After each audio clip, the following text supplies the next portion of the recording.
Welcome back to the Ambrosetti Forum, where I'm joined by George Papa-Konstantinou, the Greek Finance Minister. Minister, I wondered if we could start by asking you about the overall situation in Greece.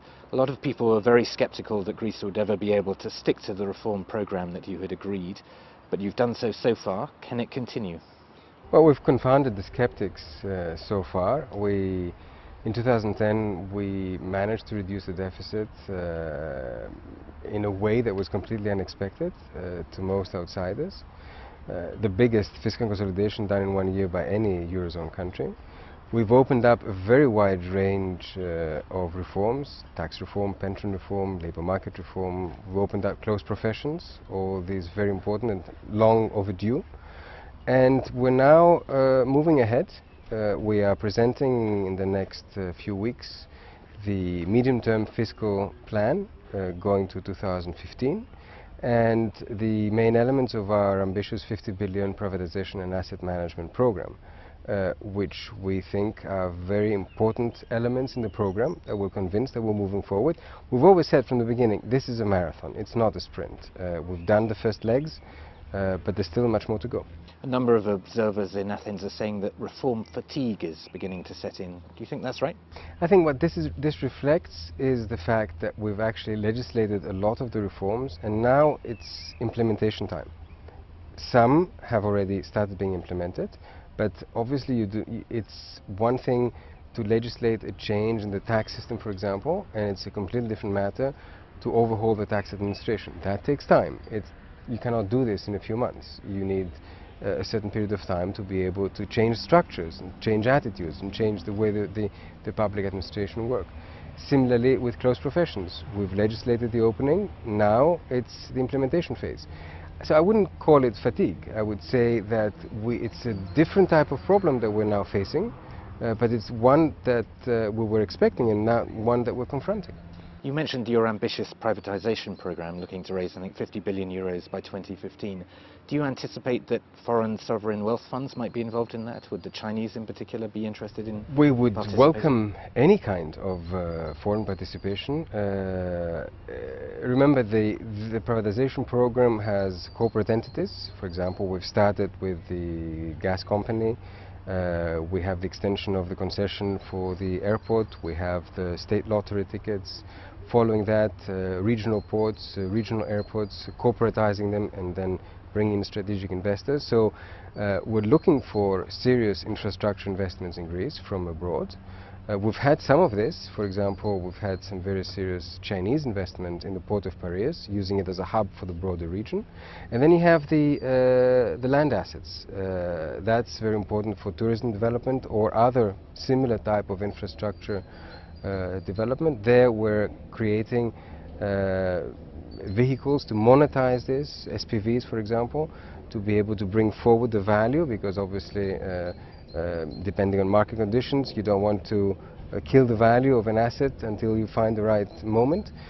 So it's a well thought through strategy which has phases and valuations in different phases. Now, it looks like the European Central Bank are looking to raise interest rates fairly soon. How much of a problem will that be for the Greek economy? Well, any increase in interest rates, of course, increases lending costs. There's no question about that.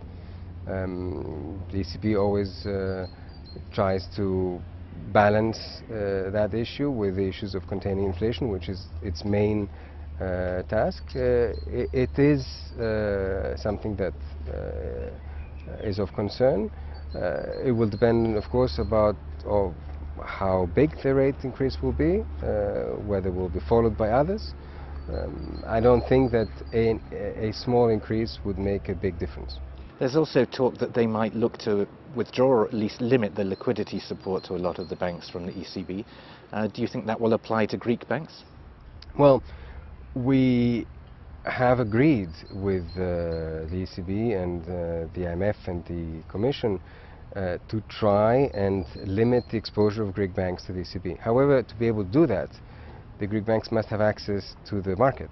And at the moment, Greek banks do not have access to the market because of the fiscal situation in Greece.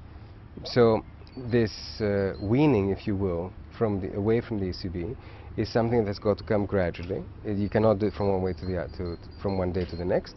And you do it as soon and as the market opens, the interbank lending market, for example. Until then, we continue to extend guarantees to Greek banks, who are in a healthier situation than many other banks in Europe, because they did not invest in toxic assets like others did, but who are at the moment constrained by the fact that due to the problems of the Republic and not the banking system, they cannot open credit lines with abroad. Finally, you had some fairly punchy things to say about credit rating agencies recently. What motivated you to hit out at them? Well, we are in a situation where we're being assessed every 3 months in a very robust process with representatives from the Commission, the ECB and the IMF. That assessment results in a green light or not in terms of the next tranche of the 110 billion loan. At the same time, we have credit rating agencies who are assessing us without necessarily having the same depth of information that the 3 institutions have, and whose assessments unfortunately tend to carry more weight in the market. This is a problem. It's a systemic problem for countries that are in a situation like ours. And here, one of the elements that we try to bring out in the discussion is that credit rating agencies, having missed the boat in the financial crisis and been behind the curve in terms of assessing risk, are now perhaps overcompensating. And rather than judging fundamentals, they are reacting to the market perceptions. The market perception is such that at the moment the credit ratings reduce the rating on Greece. Once they do that, the market reacts by further believing in the unsustainability of the situation, at which point the credit agents come again and reduce the rating. So you're in a vicious circle. And it is that vicious circle that now I think everybody understands in Europe, that when it needs to be addressed, it needs to be addressed through some kind of European response, and we're waiting for the European Commission to come with some proposals in that respect. Minister, thank you very much. Thank you.